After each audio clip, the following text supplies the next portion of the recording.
On y est, et qu'est-ce que ça signifie, cette fête de Pâques?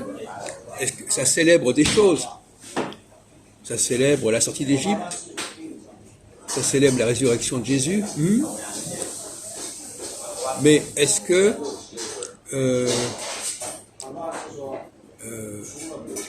qu'est-ce que c'est qu'une célébration? Voilà, qu'est-ce que c'est qu'une célébration? En fait, c'est quand cette année la fête de Pâques? Comment? C'est quand cette année la fête de Pâques?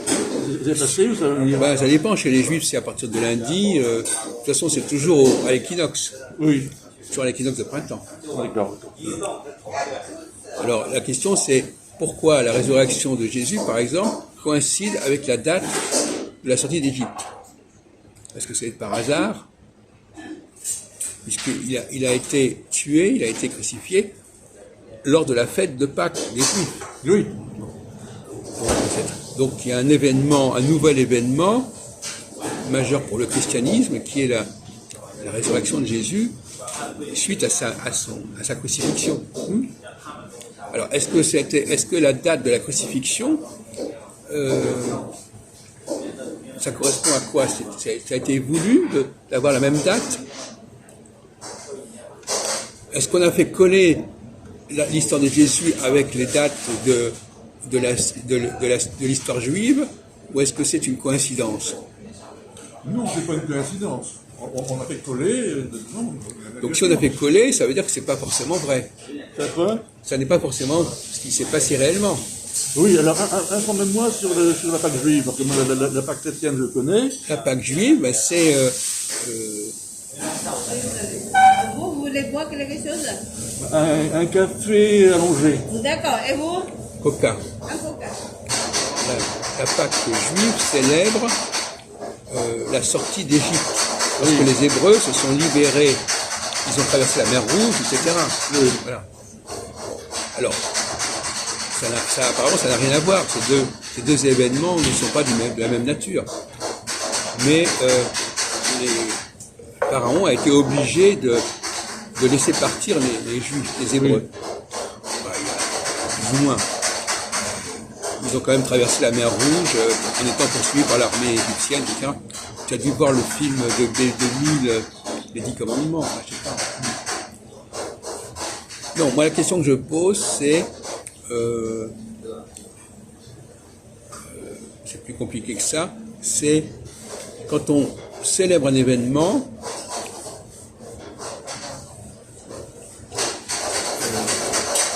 on crée une forme de récurrence. C'est quelque chose qui revient. Bon. Mais c'est pas quelque chose qui revient naturellement. Comme si je te dis tous les mois il y a la nouvelle lune ou la pleine lune, c'est pas nous qui le décidons. Bon. Par contre, si je décide que tous les ans on va célébrer la résurrection de Jésus, c'est nous qui le décidons. Donc il y a des événements qui se produisent réellement, notamment dans le domaine de la science.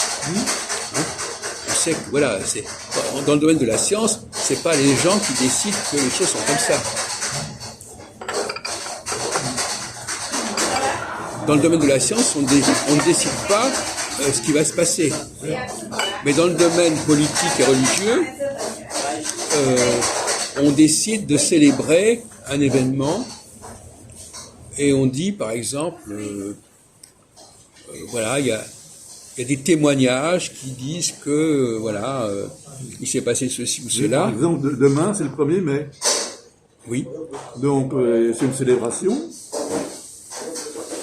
par rapport aux États-Unis. Où je ne sais plus ce qui s'est passé aux États-Unis, je veux dire, mais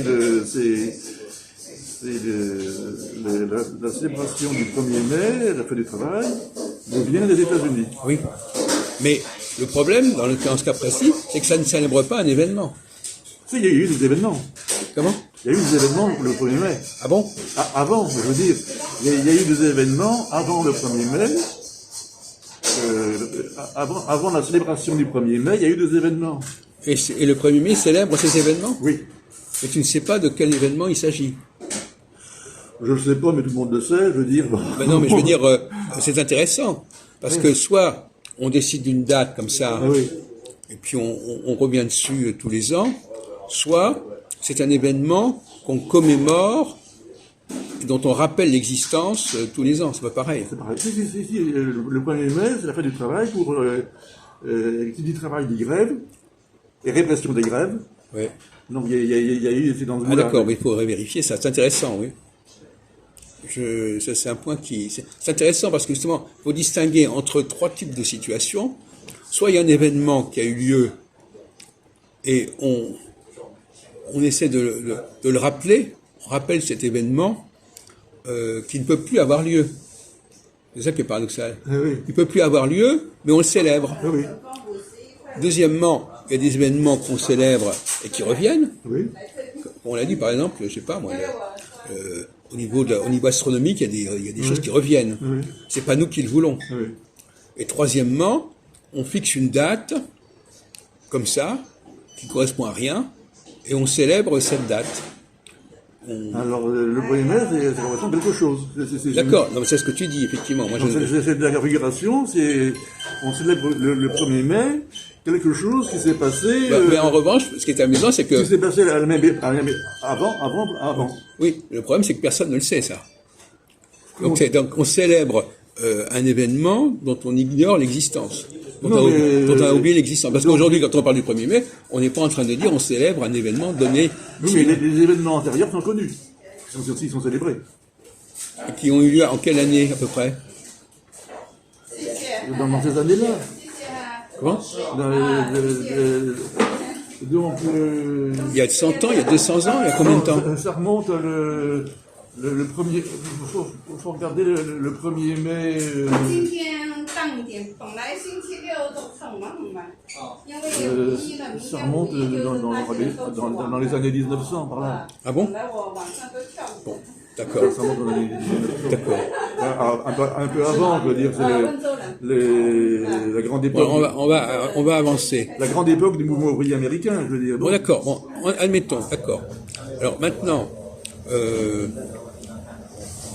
est-ce qu'un événement, bon, par exemple, Mais là, c'est plusieurs événements. Je veux dire, on célèbre le 1er mai, plusieurs événements, une série d'événements.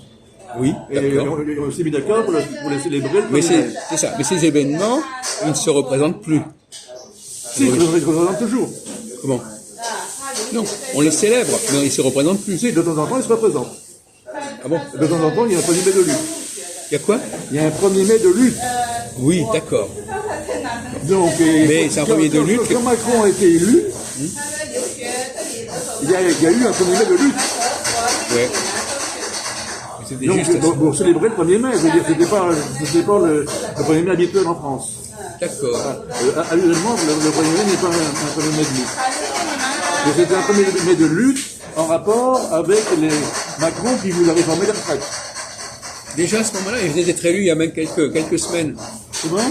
Il était élu depuis quelques semaines. Non, c'était avant qu'il soit élu. Et donc c'était un an après son élection. Non, je veux dire... Il a été élu en avril 2017. Il ne faut pas dire que le 1er mai 2017, on ne savait pas encore ce qu'il voulait faire. Enfin, je veux dire, c'était pas encore... Bon, il faut regarder de près. C'est là qu'on comprend la chronologie. Je veux dire. oui, non, mais, je veux dire... Donc, dans le meilleur des cas, c'était un an après son élection. il était élu... oui, peu importe, parce qu'après, il y avait les législatives. Je veux dire, ça a été, disons, il y a eu un 1er mai de lutte, un 1er mai de lutte pendant la pestilentielle 2017. Et dans la pestilentielle, il faut comprendre les législatives. Donc, il y avait une pestilentielle. Une quoi? Une pestilentielle. Une quoi? Une pestilentielle. C'est quoi une pestilentielle? Tous les 5 ans en France, il y a une pestilentielle. Pour une série d'élections, président de la République, législatives, etc. Oui. Ça s'appelle comment? Pestilentielle. Pestilentielle. Ça vient de quoi, cette expression Ça pestilentielle? pue. Ah bon? Tous les 5 ans, ça pue. Ah, d'accord. Ça pue. Il y a un jour sur 5, il y a un jour tous les 5 ans où il y a la démocratie. C'est-à-dire qu'on peut changer quelque chose. Le reste du temps, tout est magouillé, tout est truqué. alors, avant et après, ça pue. C'est pour ça que j'appelle ça une pestilentielle. D'accord, mais c'est une expression amusante, d'accord. Donc, à la dernière pestilentielle, je veux dire, il y a 5 ans, il y a eu un 1er mai de lutte. D'accord. Bon. La chronologie, je sais pas. Bon. Ce que je me souviens, c'est qu'il y avait un grand débat à cette pestilentielle de lutte.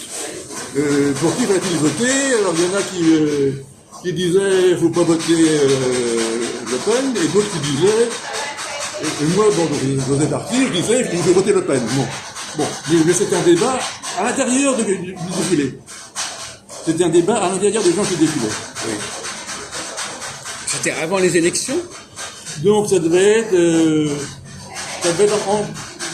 Avant les élections, c'est pas possible, puisque les élections ont lieu avant le 1er mai. C'était avant les dernières élections, parce que je veux dire, il y a eu 4 élections. Il y en a eu 4. 4 tours, enfin, tu veux Il y a eu dire. 4 tours. Oui. Donc c'était avant le 4e tour. D'accord. Moi je disais avant que je sais pas trop. C'est glissé entre les présidentielles et les législatives. Peut-être, oui. Ouais. C'était le 1er mai entre les présidentielles et les législatives. Oui, c'est possible, en effet. Comme maintenant, d'ailleurs. Que maintenant. Ça va être ce qui va se passer, là aussi. Oui, mais maintenant, je veux dire, on a fini la présidentielle, mais il va y avoir les législatives. Oui, d'accord. C'est-à-dire, même le 1er mai, c'est une commémoration, mais il peut y avoir des 1er mai de lutte, ou des 1er mai de célébration. Oui, mais de toute façon, c'est pas par hasard que ça a lieu à ce moment-là.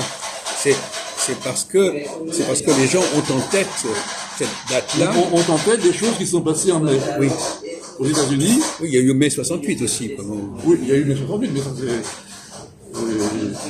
Alors en mai 68, je ne me rappelle plus, c'était le 1er mai. Non, mais il y a eu le 8 mai. Les événements de mai 68. Vous regardez la chronologie, mais je veux dire, c'était des. Je ne me rappelle plus que. Non, mais je veux dire, c'est très juste. Mai 68, c'est passé au mois de mai. Donc, en rapport avec le 1er mai, je veux dire, même si. Même si on célèbre mai 68, on n'a jamais recréé les mêmes conditions qu'en mai 68. Évidemment. Donc c'est une. On ne se baigne pas 2 fois dans le même fleuve. Voilà, c'est ça que je veux dire. Donc finalement, la célébration n'est pas du même nature que l'événement qui est célébré. Parce que l'événement célébré, il a réellement existé, Oui. Et l'autre, c'est une sorte d'existence factice, artificielle. Tout à fait, mais de temps en temps, la célébration est de même nature, et souvent, elle n'est pas de même nature. Généralement, la célébration n'est pas de même nature. Mais il peut arriver qu'elle soit de même nature. Ça peut arriver. Mais en général, elle n'est pas de même nature. Donc la question qui se pose, mon cher, à l'arrière-plan de ça, c'est qu'est-ce qui dépend des hommes et qu'est-ce qui n'en dépend pas? Qu'est-ce qu'il veut? Qu'est-ce qui dépend des gens, de la volonté des gens, et qu'est-ce qui se fait en dehors, par-delà leur volonté? Je te réponds, Dieu seul le sait. Voilà, c'est ça exactement. Donc il y a des choses qui sont d'ordre divin, Oui. et d'autres choses qui sont d'ordre humain. Eh bien, la distinction, c'est Dieu seul le sait. On peut quand même voir, je crois quand même que tu es capable de voir, quand un événement a une dimension divine, qui relève de la nature, qui relève de la transcendance, une dimension sociale, politique. Et celle qui est la volonté des hommes. Mais j'ajoute que le cycle est annuel. Pour ce qui est on peut s'intéresser c'est le cycle de l'année. Oui. Donc c'est un cycle de l'année, cycle solaire, mais de l'année. Oui. Oui, sauf que quand un événement a lieu, la première fois qu'il a lieu, il ne commémore pas quelque chose, il a lieu par lui-même. Il a lieu par lui-même. Bon, donc ce n'est que c'est la célébration qui est annuelle. Oui. Mais la célébration, c'est un phénomène artificiel quelque part. Alors que ce qui est célébré, lui, ça a quelque chose c'est une autre dimension. Alors pourquoi est-ce que c'est au mois de mai qu'il y a eu tous ces grèves réprimées aux États-Unis? C'est une question qu'on peut se poser. Oui, ça, il faudrait travailler là-dessus, parce que moi, je ne connaissais pas. Il y a un travail à faire là-dessus, je veux dire. Il y a un travail à faire là-dessus. Oui, mais au départ, c'était un événement nouveau. Oui, c'est nouveau. Bon, donc, c'est pas la même chose que ce qui a été célébré par rapport à cet événement. De même que, par exemple, la prise de la Bastille, c'est une chose. Maintenant, l'anniversaire de la prise de la Bastille, ou le centenaire de la prise de la Bastille, c'est tout à fait autre chose. Oui. C'est une simple commémoration. Oui. Ça n'est pas quelque chose qui retrouve la même dynamique qu'au départ. Oui. Alors que dans le domaine scientifique, dans le domaine scientifique, quand un événement astronomique, par exemple, se produit, il n'est pas en train d'imiter l'événement qui a précédé. Non. C'est un événement qui a lieu par lui-même. Même si c'est une répétition, c'est pas vraiment une répétition, c'est quelque chose qui revient. C'est une analogie. Oui, mais c'est pas... Donc là, nous touchons à un sujet qui me paraît important, c'est... toi, tu dis Dieu seul le sait. Par exemple, comment on dit? Par exemple, je sais pas, si on va sur la Lune, par exemple, et qu'on découvre qu'il y a des maisons, on va se dire il y a quelque chose de particulier. Si on découvre simplement des morceaux de pierre, c'est pas la même chose. Oui, on a découvert quand même que la géologie lunaire était la même que la géologie terrestre.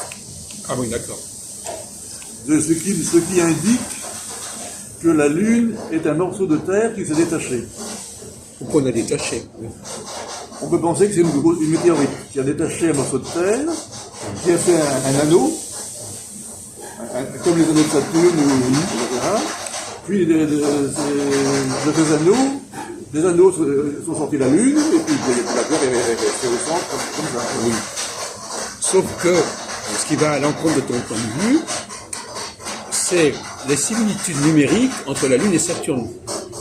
La quoi, similitude Numérique entre la Lune et Saturne. Alors ça, c'est divin, c'est la volonté, c'est un hasard. Donc, non, mais je veux dire que là, c'est pas simplement, là, c'est ce qu'on appelle un dessin intelligent, intelligent design. Oui. Quand il y a quelque chose qui se produit, est-ce que c'est le hasard ou est-ce que c'est une volonté de quelqu'un ou d'une entité qui a voulu que les choses soient comme ça? Ben, Dieu seul le sait. Est-ce que nous sommes capables de le savoir quand même? On peut quand même distinguer entre... Il y a des gens qui le savent, mais moi je ne sais pas.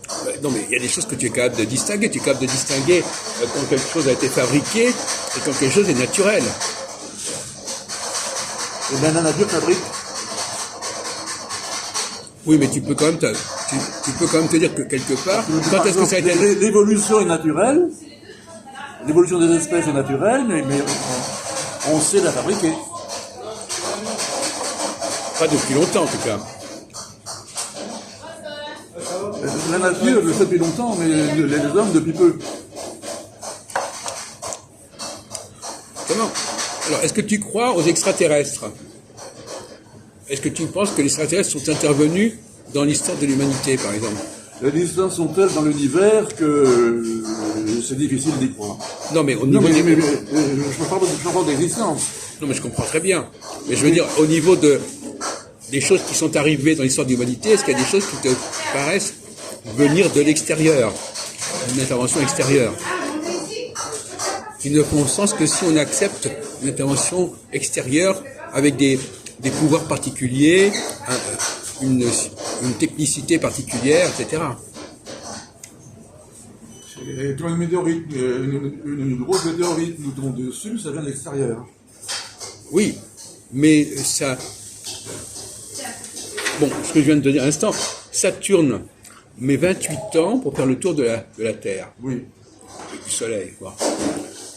Et la Lune met 28 jours pour faire le tour de la Terre. Oui. Est-ce que c'est une coïncidence? Est-ce que ce chiffre 28, quand même, est-ce que c'est un hasard que le même chiffre soit utilisé pour la Lune et pour Saturne? Si la Lune est simplement un accident de parcours, on voit mal comment ça pourrait être, que ça pourrait avoir une action sur Saturne. C'est pas un hasard, ça correspond au niveau de la physique qui fait que, bon, si tu veux, il y a les lois de la physique qui s'appellent le calcul des probabilités, d'avoir des grands nombres, qui font que c'est pas forcément un hasard. Ah ben non, oui. Mais c'est la loi des grands nombres qui le Non, dit. toi tu dis le contraire, tu dis que ça peut ne pas être, ça pourrait être un hasard mais où ça pourrait être un hasard, ou alors c'est quelque chose qui a été mis en place de manière délibérée. Moi, je dis ni l'un ni l'autre. D'accord. Ou les deux. Oui. Ni l'un ni l'autre, ou les deux. Il y a les lois de la physique,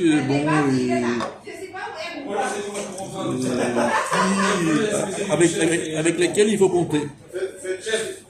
Mais les lois de la physique, qui les a mis en place on peut dire que c'est Dieu qui les a mis en place, ben, je veux bien. Je veux dire, Oui, mais il y a différents types de dieux. Il y a le Dieu primordial, le Dieu premier, et puis il peut y avoir des dieux qui viennent après, qui sont comme nous nous pourrions être aussi des dieux à la limite. Bon, selon Francis Lemaître, qui est l'inventeur de la théorie du Big Bang,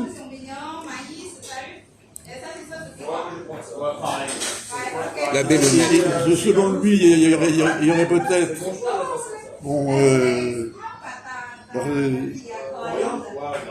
pour certains, le Dieu premier c'est le Big Bang. Voilà.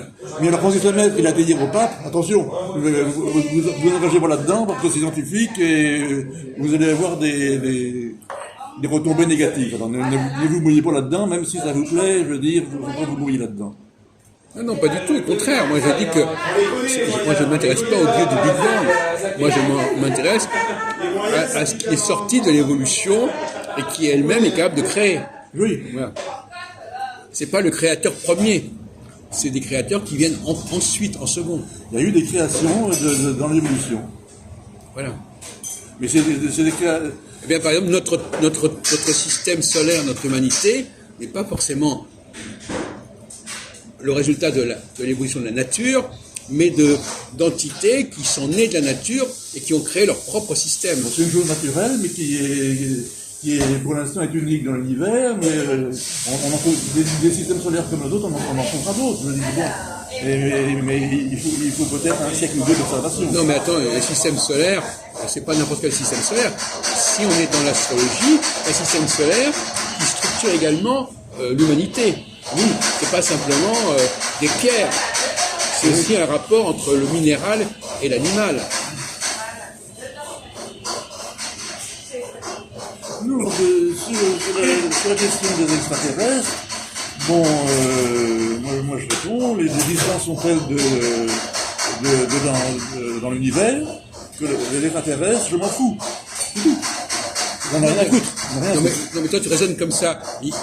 Je dis pas qu'ils n'existent pas. Je dis j'en ai rien à tirer. J'en ai rien à foutre. Si, parce que ce qui est intéressant, c'est de constater, c'est pas de se demander d'où viennent les extraterrestres, c'est de constater si des choses sur cette Terre, d'où elles viennent ces choses qui sont sur cette Terre. Il y a des choses qui viennent de l'extérieur. Voilà. Mais je peux en dire plus. Soit tu prends le problème à partir de ce qu'on observe aujourd'hui, soit tu te dis, oui, mais au départ, non, ça ne pouvait pas avoir lieu parce que c'est trop loin, etc. C'est deux lectures complètement différentes, deux méthodologies complètement différentes. L'une qui consiste à observer les résultats de ce qui se passe actuellement, et l'autre qui dit, oh, il y a trop de distance, donc ça ne peut pas avoir lieu, etc. Non, mais donc, si tu veux, il y a tellement, je fais un rapprochement entre les distances dans l'univers et ces îles extraterrestres, ça fait même pas un siècle qu'on en parle. On parlait des martiens, des Sumériens, tout ça. Je veux dire, l'idée d'extraterrestre est extrêmement récente, mais c'est un temps très court par rapport au temps de l'univers. Non, on peut dire le contraire. On peut dire que les dieux dont on parle dans la Bible sont déjà référencés à des extraterrestres. Non, mais dans la Bible, on trouve tout au contraire. Donc, non, mais je veux dire, quand on dit au premier chapitre de la Genèse, les dieux ont créé le ciel et la terre, bon, c'est pas d'hier, ça. Hein. Donc cette notion d'extraterrestre, elle est peut-être déjà sous-jacente pour ce genre de déclaration. On peut lire toute la Bible sous l'angle des extraterrestres. Non, mais les extraterrestres sont une composante de l'esprit humain. C'est tout ce que je veux dire. Ce que je peux dire, c'est que les extraterrestres sont une composante de l'esprit humain. Mais c'est tout ce que je veux bien dire. Non, mais si on admet par exemple l'astrologie, mon vieux, si on admet que l'astrologie c'est pas une création des hommes, que ça correspond à des cycles qui planétaires qui affectent notre mode de vie. Bon, il faut bien que ça a été mis en place, tout ça. Comment Il faut bien que ça a été construit. Ça a été construit quelque part. Il y a une construction. Évidemment. Bon, voilà, donc...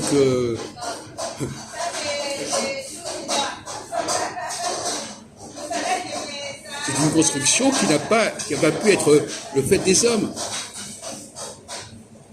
Le mysticisme n'est pas le fait des hommes. Je veux dire que l'astrologie, pour moi, c'est du mysticisme. Le mysticisme, il vient de l'univers. C'est l'univers, c'est le monde entier. La démarche mystique, c'est une démarche globalisante qui vient de l'univers, qui vient de... Pour certains, ça peut venir de Dieu, pourquoi pas. Pour d'autres, ça vient de la nature. Mais Dieu, attends, lesquels? Attends, on revient au débat. Est-ce que c'est le Dieu Big Bang? Donc, parce que c'est la nature, point. Oui, c'est ça. Alors, est-ce que ça vient de la nature ou est-ce que c'est par exemple, ça vient de la nature. Bon, Pour moi, ça vient de la nature. Dieu ou la nature, c'est pareil. Oui, d'accord, mais quand on, c'est ce que disait. Spinoza l'a écrit, Dieu ou la nature, pour moi, c'est pareil. D'accord, mais ça, c'est ce qu'on dit, c'est Spinoza qui dit ça. Deus sive natura. Bon. Mais la tour Eiffel, par exemple, ça a été créé par qui, la tour Eiffel? C'est pas la nature que ça a été créé par les lois de la pesanteur. Oui, d'accord, mais c'est pas la nature. Les lois de la pesanteur ont permis la tour Eiffel, c'est tout. C'est ça qui a donné la tour Eiffel. Et avec les lois de la pesanteur, on construit des cathédrales. Oui. Ah ouais, voilà, ça c'est parfait ça. Tu vois, il y a un moment donné, il faut quand même pas dépasser les bornes. Des choses dont on voit qu'elles ont été construites et qui ne sont pas de l'ordre de la nature. Construire des cathédrales. Mais c'est une théologie. Construire des cathédrales, c'est pas vraiment la nature. Il y a les lois de la pesanteur qui ont permis. Oui, mais pas seulement. C'est une instrumentalisation de la nature. Ah oui. Mais c'est pas la même chose. Oui. Là, la question de savoir si c'est le Dieu nature ou est-ce que c'est, comme on a dit tout à l'heure, des entités qui sont nées de la nature, nées de l'évolution et qui ont elles-mêmes créé leur propre structure et leur propre monde. Évidemment. Voilà. Ben, c'est pas les mêmes dieux, ça. Aujourd'hui, il y a 3 types de théologie. Il y a la théologie, il y a ce que les hommes inventent, il y a ce que la nature produit, et puis entre les deux, il y a le judaïsme, qui lui, la Bible, qui dit que ce Dieu n'est ni le Dieu de la nature, ni le Dieu créé par l'homme. C'est un Dieu, c'est ce qu'on appelle les extraterrestres, en fait. Les extraterrestres, ce sont des dieux qui ne sont pas les dieux de l'ordre de les extraterrestres, c'est pas la nature, c'est donc des gens qui sont créateurs de quelque chose. J'ai l'impression que tu nies la notion de création. Comment? Tu nies la notion de création. En dehors, pour toi, les hommes ne sont pas des créateurs. Les hommes ne créent pas. Les hommes sont une créature. Voilà, c'est ça. Non, mais d'accord, mais... Les hommes sont des créatures. Ils sont des créatures qui peuvent également être créateurs. Oui, mais toi, tu es une créature pour moi. Donc voilà, donc... Bon, mais les hommes sont des créatures, moi aussi je suis une créature. Nous sommes des créatures, point. Mais nous sommes aussi créateurs. Évidemment. Voilà, bon. Des créatures nous sommes des créatures créatrices. Voilà. Eh bien justement, c'est ça qui nous intéresse. Nous sommes des créatures créatrices. Eh bien voilà. Eh bien nous sommes donc alors c'est cette catégorie-là qui nous intéresse. Les créatures créatrices. Oui. Voilà. Eh bien c'est pas la même chose que les créateurs au départ. Ah oui. Le créateur au départ, il est ex nihilo à la limite. Bon, voilà. Il n'a pas de créateur, le créateur initial. Mais après, il y a des créateurs qui sont eux-mêmes des créatures. Voilà. Eh bien, ce sont ceux-là qu'on peut appeler les extraterrestres. C'est toi? Non. Il y a des choses autour de nous qui ne sont pas créées par les hommes et qui ne sont pas nécessairement le fait de la nature. Il y a un 3e état que tu n'arrives pas à penser apparemment, ou que tu ne veux pas penser. Par exemple, dans le cas de l'astrologie, notre système solaire, notre Terre, c'est très peu de choses par rapport à la nature. C'est un rien du tout. Ce sont des tout petits. C'est le résultat de créatures créatrices qui n'ont pas la capacité de créer la totalité de l'univers, mais qui peuvent créer des mondes. Et c'est une création qui a eu lieu à un certain moment de l'histoire voilà. de l'univers, parce qu'il a fallu que les éléments lourds soient créés, et pour que les éléments, ce ne sont pas les, bon il y a on ne rentre pas dans les détails, bon. Ne parlons pas d'astrophysique, bon, donc, là, si tu veux, on est dans l'astrophysique. On n'est plus dans l'astrologie, on est dans l'astrophysique. Justement, il y a beaucoup d'astrologues qui, eux, veulent toujours rattacher l'astrologie à la nature. Et ça ne marche pas. Non, parce qu'il y a l'astrophysique, je veux dire, dont l'astrologie et l'astrophysique, même si l'astrophysique est peut-être... alors je ne saurais pas dire qui précède qui. Entre l'astrophysique et l'astrologie, je ne saurais pas dire qui a créé l'autre. Ah bon? Non. Donc, elles sont imbriquées toutes les deux, je veux dire, elles sont en interaction, on ne sait pas... Non, pour moi, l'astrologie est un phénomène tardif, l'astrologie. C'est un phénomène, je dis, comme tu as dit très bien, ce sont des créatures créatrices. Donc ce ne sont pas les créateurs de départ, c'est pas de l'ordre de la nature. Entre ce que l'homme crée, parce que l'homme crée aussi, bon, quelque part, les extraterrestres, ce sont des hommes comme nous, quelque part, mais qui ont un degré de connaissance qui nous est supérieur. Alors là, c'est là que je ne suis pas. Pourquoi ils seraient supérieurs? Parce qu'ils ont fait des choses, par exemple, l'astrologie, l'agencement des planètes, les rapports entre les planètes et les hommes, c'est pas les hommes qui les ont inventés. Non, je dis que Dieu a fait l'homme à son image et qu'il n'y a pas de supériorité de Dieu ou des croyants sur les autres. Pardon? Je dis que Dieu a créé l'homme à son image. Oui. Je dis même que le Créateur est Nietzsche a même dit que le Créateur était un malade. Que le monde dans lequel nous vivons a été créé par un malade. Justement, justement, c'est pas le Dieu premier, ça. Si, pour moi, le Dieu premier est un malade. Voilà. Mais justement, c'est ça le problème. Toi, tu as d'un côté... Je viens parler de Dieu, mais la manière de Nietzsche, c'est un malade qui t'a créé, et moi aussi, et le monde. Non, si. C'est pas de Dieu premier. C'est un Dieu qui est émané de ce Dieu premier. Le Dieu premier, c'est une recherche. Pour moi, le Dieu premier, c'est une recherche. Bon, je veux bien, bon, si tu me demandes le Dieu premier, je dirais que c'est le Big Bang, bon. Mais avant le Big Bang, il y avait... Mais notre humanité n'est pas le résultat du Big Bang. Faut être sérieux. J'aurais fui l'idée de cause première et de fin dernière. Oui. Voilà. Pour moi, il n'y a pas de cause première ni de fin dernière. Oui. Voilà. Bon, alors je te suis pas. Mais il ne faut pas expliquer tout par ce Dieu premier. Moi, j'explique rien. Mais je refuse les explications bidons. Voilà. Bon. Tu me suis, là. On voit qu'il y a un truc qui t'échappe. Tu as un point aveugle dans ton Non, ce qui m'échappe pas, c'est que t'es un mystique. Bon, moi je dis que ça t'échappe. Tu fais du mysticisme. L'astrologie, c'est une mystique. Ah bon, d'accord. Mais c'est toi qui le dis. Qu'est-ce que tu connais de l'astrologie? Qu'est-ce que tu connais de l'astrologie, mon vieux, bordel? Tu connais rien de l'astrologie. Rien non plus. Bon, alors ne bats pas comment